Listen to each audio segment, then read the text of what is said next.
The device's dashboard delivers a unified view of endpoint activity, risk, and exposure, including managed and unmanaged devices, enabling clear, continuous visibility into your overall security posture.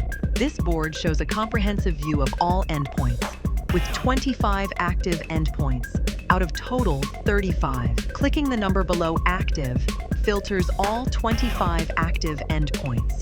It also shows the risk score and exposure level across devices.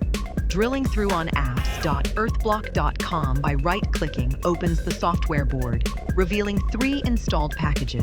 2 are exploited, and 1 is not exploitable. Microsoft.NET Core is past end of support, creating a vulnerability. Further drilling through to the software detail board by right-clicking displays the device name, user email, and disk paths. 2 installation directories indicate multiple instances.